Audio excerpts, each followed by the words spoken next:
ulilang alaga. Marami kami sa lansangan, mga hindi pinalad na magkaroon ng maayos na tahanan. Tanging balahibo ang pangsangga sa init ng araw at lamig ng ulan. Wala kaming boses upang matulungan. Kay hirap na hindi maintindihan. Gawin ko mang ilang beses ang tunog ko, tanging ingay lang ang maririnig mo, hindi ang kumakalam na sikmura ng isang aso. Hindi ko masabing ako'y nagugutom at nauuhaw, kaya sa basurahan ay aking tinatanaw kung mayroon kahit kaunting bahaw.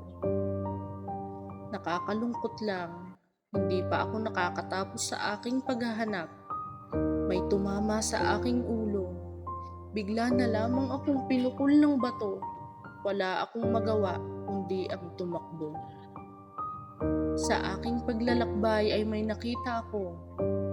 Katulad ko ring aso. Maari naman palang ituring na tila ay ginto. Hindi lang ako pinalad na pagbuksan ng mga pinto. At marahil kung maganda ang aking lahi, marami na rin ang sa akin ay mabibighani. Bigla na lang akong napahiling, kung sakaling tumigil na ang aking paghinga, sana sa sunod kong buhay, hindi na lansangan ang aking bahay.